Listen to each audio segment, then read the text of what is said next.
Hi, everybody. Peter Greenberg here on this second Friday of September. Normally we do these things on Thursday, but yesterday I was flying back from Africa. We'll get to that a little bit later. I'm here with, of course, our Facebook Global Travel Update. You can certainly email me online right now with all of your questions. If you miss me, of course, you can always email me to peter@petergreenberg.com, and we'll answer it either online or on our radio show, which airs tomorrow. Tomorrow, by the way, being a special edition of our CBS Ion Travel radio show, commemorating a dark day in American history, the 20th anniversary of 9/11. And I wasn't around for Pearl Harbor. I was around for Kennedy's assassination and the Challenger explosion. And yes, I was around for September 11th, 2001. Hard to believe it was 20 years ago. So many memories, so many experiences. Where were you on 9/11? I know you know where you were. I know where I was. I was actually in the green room at the Today Show. That's when I was working at NBC. I was minutes away from going on the air with my segment. Matt Lauer was interviewing an author about a Hollywood biography, when all of a sudden they switched to a wide shot of the North Tower with smoke billowing out of it. And Matt Lauer said, "It appears that a small plane has hit the World Trade Center." As many of you may remember, it was a beautiful day that day, 20/20 visibility. I took one look at that live video feed and I ran down to the control room at NBC and said, "Guys, that was no small plane. Nobody got lost in the clouds. It was deliberate." And as I tried to explain to everybody why it was not a small plane, we all know what happened next. The second plane hit the South Tower and our lives were changed forever. I was broadcasting on the air and on any one of a number of NBC platforms for the next 20 hours. I'm not going to talk in detail about that, but it is a moment and an episode that will be forever indelibly, inked in my brain, in my memory, and in my thoughts. And the real question is, where have we been? Where are we going? And how have we managed in the last 20 years in terms of airline and airport security? I'll share with you some good news, and it is good news. We've gone 20 years, 2 decades, without a single fatal terrorist attack on a U.S. airplane on U.S. soil. That is remarkable. Now, it's not a matter of celebrating that remarkable security achievement. It's a matter of asking the questions, how do we maintain that security achievement? And a lot of questions remain to be answered. I'll get to those. But to give you an idea about my own sense of history, I saved every newspaper headline from that day. The headline from the New York Times. The headline from the Los Angeles Times. All remarkably similar, right? The headline from the New York Post, another act of war. The headline from USA Today. These are all on September 12th. Act of war. Even the New York Observer had something to say. A newspaper that's no longer with us. Remember, that was Jared Kushner's newspaper, of course. And then later on, many more. We all remember this photograph of President Bush with the firemen. And the one that really stuck out for me was the LA Times opinion page that ran on the 16th of September of 2001 with the headline, "Grave New World." A lot of things to think about. But let's go back to where we were, where we are, and where we're going. You know, it is a remarkable achievement that we, in the wake of 9/11, by November of that year, we had created one of the largest federal agencies ever done, the Department of Homeland Security and the TSA. The TSA now numbers over 64,000 employees. They're operating right now today in 440 airports in the United States. There's a lot to be said for the hard work that they're doing. But is there more hard work to be done? And the answer is yes. There are still, in my opinion, a number of serious security loopholes that would make September 11th possibly an act that could be repeated. Now, the good news is here. We've denied access to the cockpit. Nobody gets in. We've changed the behavior of the cockpit crews. Nobody comes out for any reason whatsoever. And that's an important distinction because we've hardened and locked those doors and they don't come out. That's what happened on 9/11. Our definition of a hijacking in terms of pilot behavior was let them go where they want to go, land the plane safely. They don't want to kill anybody. They just go somewhere. And we all know what happened then. The other crazy thing about that story was, of course, I was reporting it almost immediately. And I was able to reach a good friend of mine, a very big source of mine inside the FBI. I finally got him on the phone. I asked him where he was, and he said he was in Delray Beach, Florida. Now, why was that significant? Because he was already inside the apartment of one of the hijackers. And I asked him the obvious question. Let me guess, you're removing the hard drives from their computers? Yes. Is there anything interesting in that room that draws your attention other than the fact that they had the computers there?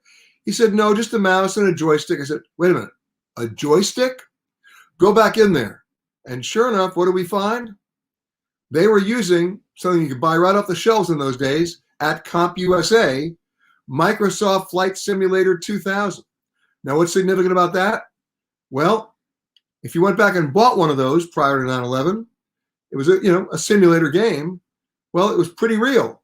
They had all the coordinates for the approaches to LaGuardia, Kennedy, Washington National, Washington Dulles, and all the approach patterns over the White House and the turns you needed to make. So once the hijackers immobilized or killed the pilots, all they had to do was take the coordinates that were actually correct inside that Microsoft Flight Simulator 2000 manual, punch it into the inertial navigation system of the planes they had just taken control of, and as long as they could control throttle and altitude, fly it right into the building. And that's exactly what they did in New York and in Washington. And they were about to do the Capitol, of course, when the passengers stormed the cockpit and flew the plane into the ground in Pennsylvania. Of course, once we reported that, Microsoft pulled all those simulators off the shelves and basically neutered them in future incarnations so that people could not do that. But that's where we were in 2001. Nobody really thought this could happen. Nobody thought that people would actually look at airplanes as weapons of mass destruction. They picked these planes for a reason. They were all wide bodies. They were full of fuel on transcon flights. It wasn't important to them who was on the plane. What was important to them was that they control the plane full of fuel and fly them into a building. And that's exactly what they did. Tomorrow, by the way, on Ion Travel, I mentioned we're having a special edition of it. We're going to be talking to the current administrator of the TSA, David Pekoski. We'll be talking to Garrett Graff, the author of an amazing oral history book I highly recommend it, called The Only Plane in the Sky, a truly incredible oral history told through the people who lived it, on what they did that day, the decisions they made, maybe in a nonchalant or unexpected way that either saved their life or took the lives of others. An amazing book. We'll talk to a guy that you don't know.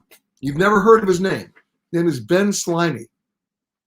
On 9/11, Ben Sliney was an FAA executive in charge of the airspace over America, and he made the fateful and unprecedented decision to put every plane that was in the air at that moment, and there were 5,000 of them, immediately on the ground. Just get them on the deck. He did that.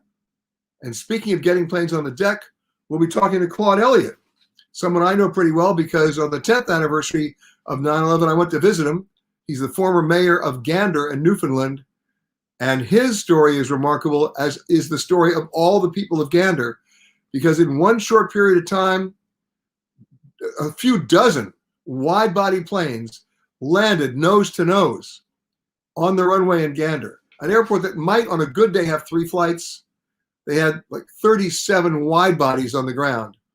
And the stories that came out of that, the relationships that were formed, the community support that those passengers received as they were on the ground for at least 4 days, cut off from everybody. There were more passengers on the ground than there were people living in Gander. A remarkable story. And for those of you who remember a Broadway musical that came out of it, still being played, called Come From Away, I love that play. I've seen it 3 times. I have to warn you, at the end of the play, you'll be standing on your chair screaming and cheering. Some good news for those of you who haven't seen the play. Go to Apple TV Plus starting today. They're streaming it in honor of 9/11. So check a look at that. But we'll be talking to Claude Elliott about his experiences on that fateful day, as well as a deeper dive, I would say, into airport and airline security with Scott McCartney of the Wall Street Journal. So that'll be tomorrow. Ion Travel, check your local listings. We always stream it as well. Just go to our website, petergreenberg.com, hit the radio icon. We stream it live starting at 10:05 a.m. Eastern. I think it's a show you'll not want to miss, especially since tomorrow is also 9/11. All right, let's go to some other news items here. 67% of business travelers are now saying they're going to limit their travel in the wake of the Delta variant. And what does that mean? Airfares are plummeting. I mean plummeting. I'm flying to Dallas on Sunday from LaGuardia. My airfare is $49. I'm flying on October 6th from New York to Los Angeles and back for $118. Next, in 10 days, I'm flying from Los Angeles to Miami and then back to New York for $117. Unheard of. And you're seeing a huge drop in international fares because of what's crazy stuff going on in the European Union. You remember last week talking about they made an announcement that each individual of their 27 states would have to make a decision as to whether or not they're going to change the rules and ban Americans in the wake of the rising number of COVID cases. Well, get ready for this. The Netherlands, whether you're vaccinated or not, whether you're COVID negative or not, 10-day quarantine. Italy, you can go, but you have to get another test within 72 hours of your arrival. Norway, you're banned unless you're visiting relatives. And they have to be close relatives. And the one that I find strikingly ironic is Sweden. Do you remember at the beginning of the pandemic, Sweden stood out because they said, we don't believe in masks. This is before the vaccine. We believe in herd immunity. We're going to tough this out. We all know what happened there. Ironically now, they're banning all Americans, vaccinated or not. Crazy, right? So, what does that mean? It is a buyer's market if you can behave responsibly, play by the rules, and plan ahead. That also means, by the way, if you're sitting around with a whole lot of unredeemed frequent flyer miles, by the way, there are 23 trillion of them right now that have not been redeemed. Now's your time to book ahead for what used to be very expensive international fares that will probably come down in redemption levels and will go up in availability between now and November. Doesn't mean you have to go between now and November. It means you have to book it between now and November. Now, some of you have done something called trips stacking. You know what that is? Well, with the airlines getting rid of those draconian ticket change fees, then you're free over the same period of time to see which one's going to hit the ground, right? The other four may fall apart because of changing rules, like I just explained in the Netherlands and Sweden and elsewhere. And so people are doing that, knowing that they can do so without losing any of their ticket money. One small problem. While the airlines have eliminated those ticket change fees on U.S. carriers, not foreign carriers, it doesn't necessarily mean the hotels have or the resorts have. So you might feel very proud of yourself that you could, stack the dice or stack the trips. You better have a mutually definitional, a beneficial conversation with the hotel. Get down to a definition of terms that you can agree on as to what constitutes a refundable cancellation. You can go ahead and stack your trips. All right. Now, what's happening with this huge plummet in prices? You're seeing a lot of airlines start to pull back on routes. Avelo, one of the new airlines, has already canceled 2 routes before they even started. So be aware of that. Then, here's one for you. You know what's coming up October 15th? Alitalia is shutting down forever. The former flag carrier of Italy, it will be no more as of October 15th. So if you're holding tickets on Alitalia, you better call them right away because they're coming up with a whole new name and those tickets will not be transferable. You have to figure that out. In my book, Alitalia used to stand for all land in Tokyo, all luggage in Athens. So maybe there's hope for Italy yet. At one point, Alitalia was about to be saved as a last-ditch effort by the Italian post office. How bad off is an airline that they're willing to be saved by the Italian post office? By the way, that didn't happen. They're going to go goodbye. There's a new airline taking its place. But if you're holding a ticket on Alitalia, get on that right away. The U.S. is not stopping with their travel warnings, those level 4s. In the last 2 weeks, they've issued them to the Bahamas and to Jamaica. Are they kidding? It's crazy. That doesn't stop us from going. Remember, it's not a rule, it's not a law, it's not a regulation. It's an advisory. And if you've been vaccinated, and some of you are now getting the booster shot, and you can wear the mask and act responsibly, and your doctor clears you with any possible pre-existing medical conditions, why wouldn't you go? As I said at the beginning, I just came back yesterday from Africa, in particular from Tanzania, where the vaccination levels are under 4%. And we were shooting one of my television specials there, and all my crew was double vaccinated. We wore masks, and we're okay. All right, so there's the story there. Last week, one of you had a question about what's going to be accepted, a rapid test or a PCR test. Well, as it develops, it's going that way, leaving the U.S., do yourself a favor, don't shortcut it, do the PCR test. However, on the way back, in order to comply with U.S. regulations, the rapid test is acceptable. Just so you know, answered that question. Also, the move to vaccinate everybody is getting stronger and stronger. The negative consequences for people who refuse to do so within the workplace are getting harder and harder. You saw the announcement yesterday by President Biden about federal workers and about companies with employees of more than 100, what they're responsible to do. This is going to happen more and more, and the consequences will be huge. You saw that yesterday. The TSA has now increased the fines for unruly passengers. On the first offense, it's $1,000, second $2,000, and third $3,000. But don't confuse the TSA fines with the FAA fines. Those start at about $25,000 and go up, not to mention criminal penalties and being banned from the airline. So it's a quadruple whammy if you really want to be an anti-vaxxer, no-masker person, and you want to get violent on the plane. Get ready to spend a lot of time on the ground, probably in a location not of your choosing. Okay, so there's that. More and more of us, by the way, are choosing hotels and airlines based on whether they require their employees to be vaccinated or not. It's no different than the old non-smoking smoking deal, but it's much more consequential. Now, as restaurants begin to open, as hotels begin to open, as Broadway here in New York begins to open, keep in mind, and more restaurants tend to open, same requirements for vaccinations are going to be hitting the ground. In fact, the folks at Clear, you know them from the airport, they've now come up with a system to get you a seat at the table at a restaurant based on your medical history. So check into that as well. It's one more thing that Clear is doing, as they did in Hawaii, by the way, with the government there, to make the travel experience somewhat less painful in terms of clearing those testing hurdles. Now, let's go to say hello to everybody on the screen here. By the way, if you want to reach me on Instagram, it's at Peter Greenberg. On Twitter, it's at Peter S. Greenberg. We post there every day. And now I'm going to come down here. Let's go back to the top. Sonny says hi. Colleen Casey says hi from foggy San Francisco. By the way, I love foggy San Francisco. And if I had my druthers, I wouldn't want to live anywhere else but Seacliff. I know that I'm being very elitist here. I love it when it gets foggy in Seacliff.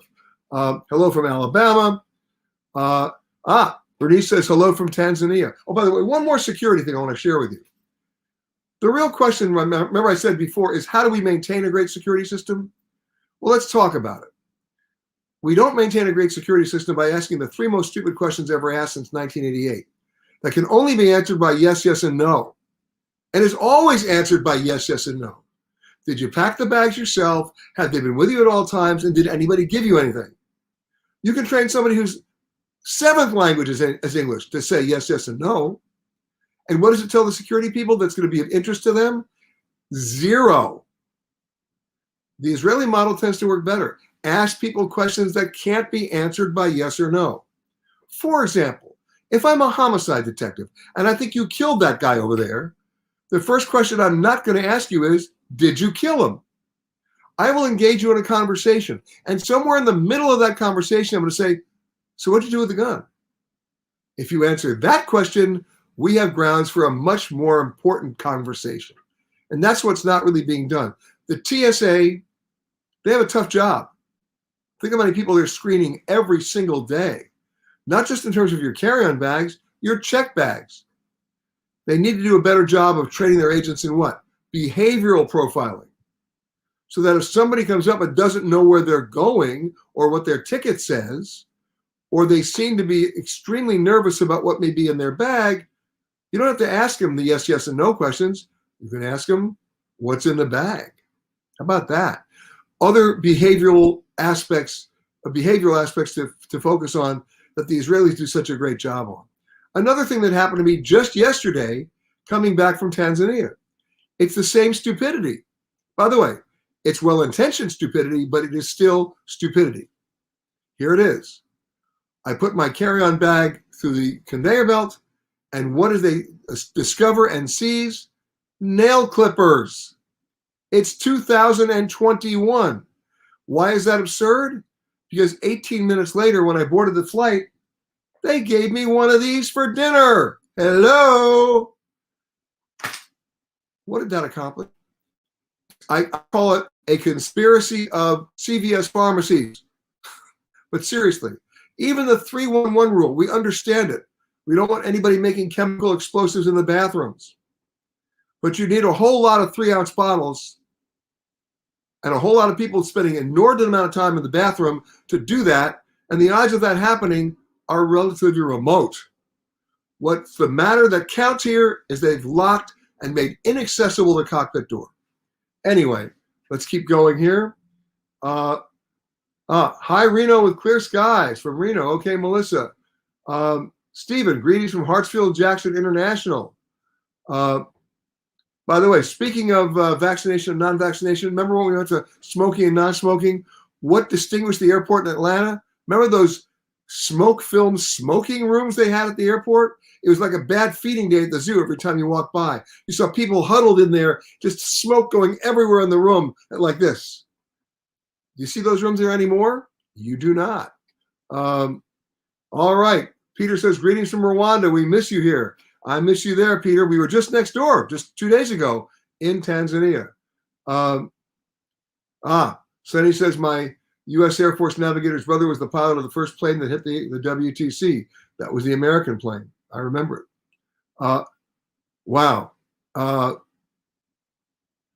Tim says, on 9/11, I was in seat 9G on American Flight 59 from JFK to San Francisco. Takeoff time was 8 o'clock. Flight aborted halfway across in St. Louis, Missouri. Yep, you were put on the ground. Melissa wants to know about Grand Egyptian Museum news. No one is telling us. However, I may have good news for you because next week I'll be sitting down with the Minister of Tourism of Egypt, and I will get you that answer. I will have that answer for you, hopefully, by the time we join each other next Thursday, and I'll be actually not here. I'll be somewhere else, and it won't be Egypt, but I'll get you that answer. All right. Gina says she had clients. She was a travel agent at that time, and she had clients on American 11. Wow. Raymond says, aloha, Peter from Bayshore, Long Island, a place I know pretty well. And Raymond I know pretty well. Hello, Raymond. Vicky says hi from Raleigh and Boston. Hello from Houston from Zach. I was in the 10th grade at home sick that day watching it live as it happened on TV.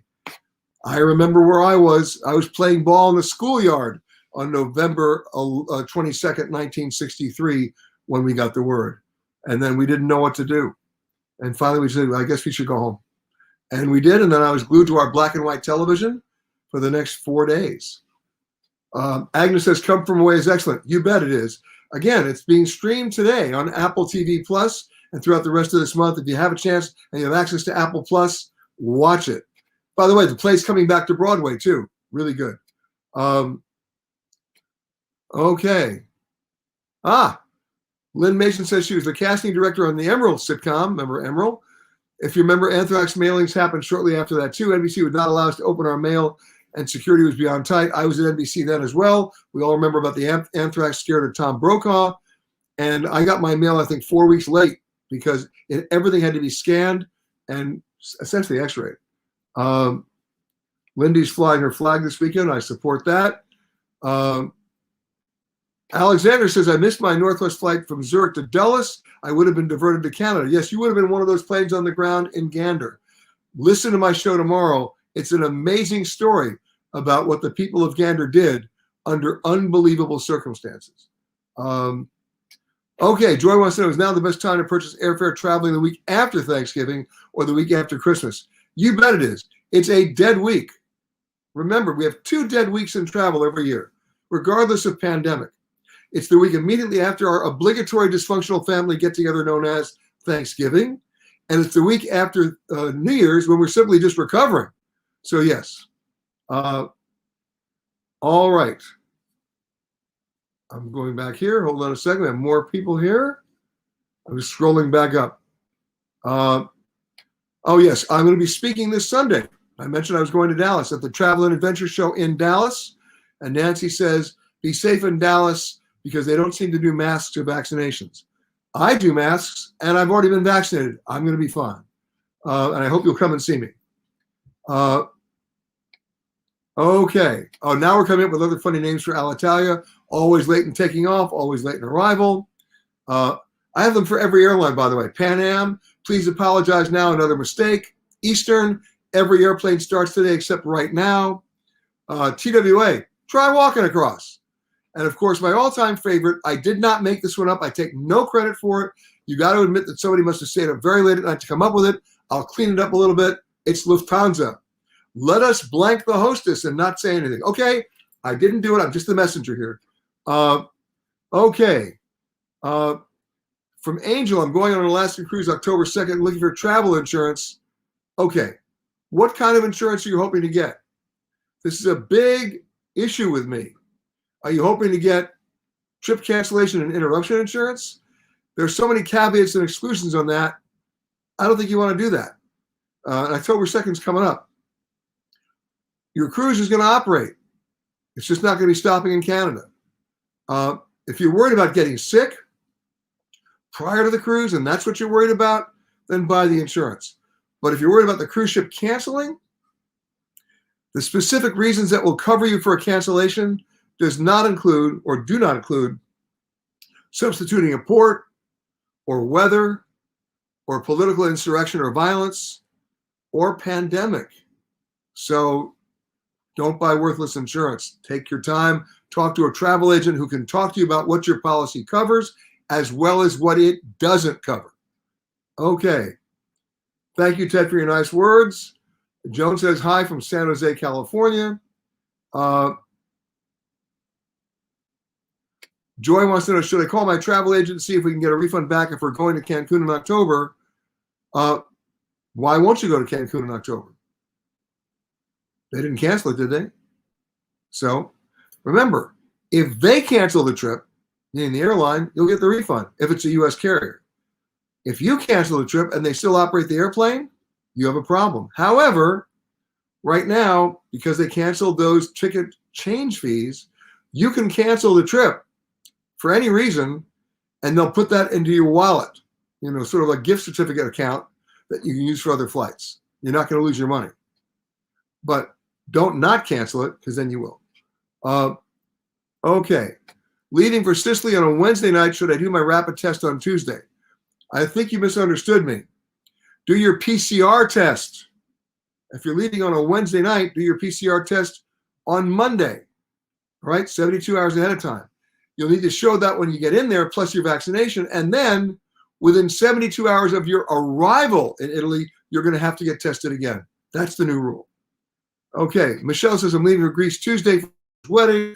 Listening for months and your info, blah, blah, blah. Was that? Oh, Michelle used to work with my old friend and my still good friend, Kathy O'Hearn, one of the all-time great journalists and network people at ABC News, Kathy O'Hearn. Thank you for mentioning her name.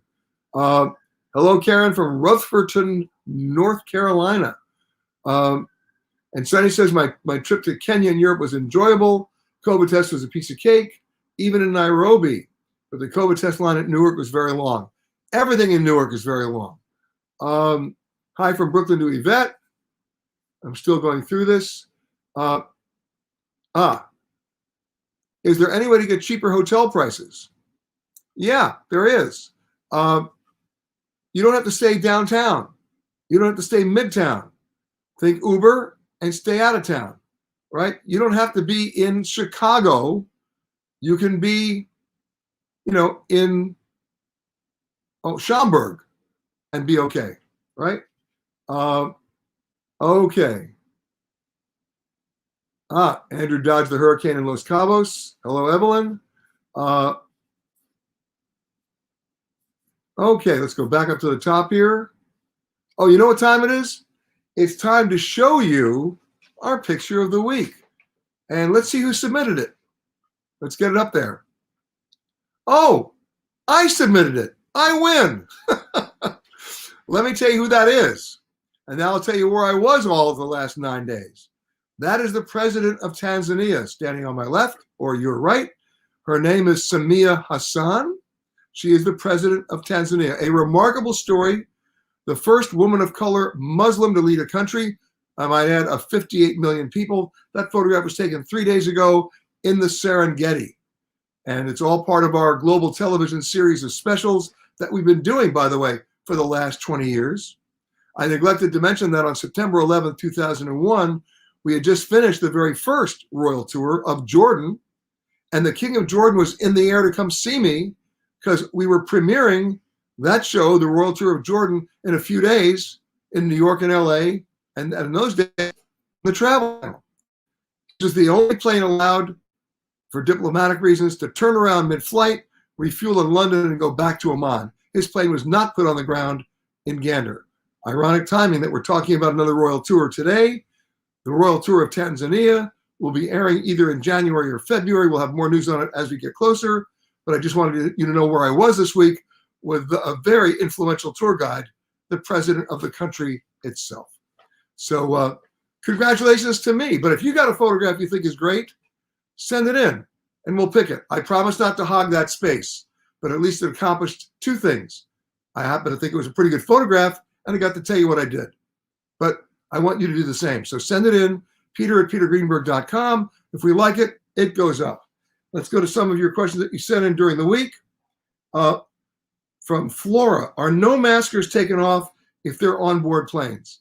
You mean the anti-maskers? Well, it depends on where the plane is at the time they decide to be unruly. One way or the other, they're going to be taken off the plane. Haven't landed, take it off the plane. When they land, they'll be met. One way or the other, they will not be leaving the plane in a happy mood. Elizabeth, did you go on any safaris in Tanzania? Are there any that you recommend? I did, but not your typical ones. In the Serengeti, also in the Ngorongoro crater. Amazing. There are some great tour operators there. There's Mikado. There's Abercrombie and Kent. And there are probably 4 more that I could possibly recommend, and I will, as we'll do it next week. I'll tell you who they are. Great safaris. Did I see the Big 5? I did. That's how much game is out there. That's how much wildlife. And as I'm speaking now, it's the Great Migration. We're talking hundreds of thousands of animals, wildebeests, crossing from Tanzania into Kenya and then coming back again. It is a remarkable scene. So try to time that for that. Okay, here's one from Karen. Do you have a travel program on TV? Yeah, I'm in California and looked at on PBS, but no luck. I have a number of programs on TV. One that's going to premiere next month. Check your local listings. It's called Hidden Turkey. I'm going to take you to a destination, and our rule is no gift shop, no tour bus, no TripAdvisor logos. If it's in a brochure or a guidebook, we're not showing it to you. We're showing you the true hidden great things of each country that you may not know about, but are accessible to you if you do know about them. Last year we did Hidden Poland. This year is Hidden Turkey, and we're doing a few more. So as of, I believe, October 1st, it airs on PBS. As we like to say, check your local listings. Royal Tour, that's going to be in January or February, also on PBS this year. Royal Tour of Tanzania. And then, of course, there's my weekly series. We're going into season 7 right now, called The Travel Detective, and that will also, the new season, premiere in January. Things got a little upended during the pandemic, but we're now back on track. So I hope you get a chance to watch all of them. Okay, Diane says, I got an email from Frontier for $19 airfares. Do you know which routes that are this low? No, it's called go to frontier.com and find out. That's how you book Frontier. But the fact that they're this low is not surprising to me. Everybody's dumping fares now. Now, traditionally, the third quarter is a slow quarter. But now you have a triple storm, right? A triple whammy. Concern about the Delta variant. Kids are back in school. And business travel is not coming back, right? 67% of all business travelers say they're going to be limiting their trips in the third quarter because of the Delta variant. I'm telling you, nobody's on the planes, right? The summer's over. So now you know why they're $19 fares. Here's one from Aaron. What are the latest travel restrictions that Europe has imposed on Americans? I gave you some of them. And the biggest are in the Netherlands, Denmark, Norway, Sweden, and if you include getting a test once you land in Italy, I suppose Italy. Most of the European Union countries did not change anything. Portugal was very, very quick to say, we're wide open. We're staying open. Same thing with Greece. All right. Here's from Melissa. What do you think is the world's best city? Timeout says San Francisco. I disagree. Let me tell you what I disagree about. Any word that ends in ST, best, greatest, most, loveliest, finest, throw it out. That's hyperbolic garbage. I happen to think San Francisco is one of the better cities. I'll give you that. But I'll give you my definition. As corny as it sounds, I truly believe it. And let's see if you agree with me. My favorite city in the world is any city I happen to be with the woman I love. All right, you can all go, come on, I'm serious. Think about it. Travel is by definition an experience meant to be shared. So why wouldn't you, right? All right, let me scroll up. I'll actually scroll down a little bit here. Oh, Geraldine says, I mentioned double vaccination. What does that mean? You had 2 vaccinations, your first shot and your second shot. Niljan says, I was in Istanbul. I was in Baltimore. She's calling in from Istanbul. I was in Baltimore on 9/11. Debbie Wojcik, I hope I pronounced your name right. I was working at the world headquarters of Johnson & Johnson in New Brunswick. I was late and had to park on the roof deck, and I noticed how perfect the weather was that day until, of course, it wasn't perfect. Zach wants to know, is my session at 2:45 on the travel show, 2:45 p.m. Sunday on the travel show in Dallas? Yes, it is, Zach, so I hope I'll see you there. And Bernice is a travel operator in Tanzania. There you go. Rock on. I love this question, guys. And you know what? I don't know the answer. I'm going to find out. I think it's a brilliant question. Is frozen bottled water allowed in the airport through security? Can anybody answer that? My guess is it's not, but worth a try. Okay, Ellen Fisher is recommending And Beyond as a safari operator in Tanzania. Andy Andrea says, greetings from Philadelphia. Carol Brewer, so you were right next to me. You say, I was working at Rockefeller Center on 9/11. We watched the whole nightmare from our windows. We all walked home that day, and I saw one of the buildings fall while standing on 6th Avenue. You know, I didn't get off the air that night until about 2 in the morning. I had not been out of the building. And so, in fact, I wasn't even supposed to be in New York. I was supposed to fly back to LA on an 11 o'clock flight from JFK. Obviously, after I did my segment, which I never did, at least on that particular topic. So when I walked out of 30 Rock that night at 2 in the morning, I saw something that I never expected. I never anticipated. I couldn't imagine. I walked outside. There was not a single person on the street, not a single vehicle moving, not a single sound. And I couldn't make any phone call to call anybody because the cell phone towers had gone down with the World Trade Center. When those towers went down, my cell phone went down. So I walked over to 5th Avenue. Surely somebody would be there. No. And what did I do? I turned left and I walked uptown.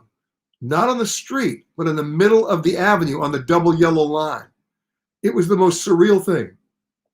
It was as if they had evacuated New York and hadn't told me. And just about that moment, the wind direction shifted from the north to coming from the south. And there was the unmistakable air, the unmistakable smell of burning kerosene, burning electrical conduit, and yes, burning human flesh, all still coming from the remains of the World Trade Center. I'll never, ever forget that. Okay, let's go back up here. Evelyn says on 9/11, I was at TWA at MCO. They're a maintenance base in those days. Greetings from Palos Verdes and Patrick. Okay, let me scroll down one more second. Okay, we don't have an answer on the frozen water bottles, but I'll get it for you. Either that or I'll bring this on the plane and call it nail clippers. Jesus. Okay, now, having said all that, a couple of housekeeping reminders. You can always reach me, peter@petergreenberg.com, with your phone number, name, and question, either for this particular broadcast on Facebook or on our travel show, Eye on Travel CBS, that airs every Saturday from 10 a.m. to 1 p.m. Eastern Time, but check your local listings to find out which station is airing it in your neighborhood. And if you can't find one, we stream it live from 10:05 till 1 p.m. Eastern Time on our website. We have a podcast for extended conversations with the world's leaders in travel. That also appears every Tuesday with the similar name, Eye on Travel. And of course, you can watch me on the CBS This Morning, otherwise now known as CBS Mornings, the CBS Evening News, CBS Sunday Morning, and of course on our website, which we update all the time, petergreenberg.com. So think nice thoughts, think important thoughts as we morph into September 11th on the 20th anniversary. Hard to even imagine it's been 2 decades, but it has. And let me hear from you. Please travel safely, and you'll see my tour guide next January as we premiere the Royal Tour of Tanzania with President Hassan. Again, everybody, thanks for watching. We're back next Thursday from a foreign location as well, and I'll have the answer about the Grand Egyptian Museum finally. So thanks, everybody, and we'll see you next week.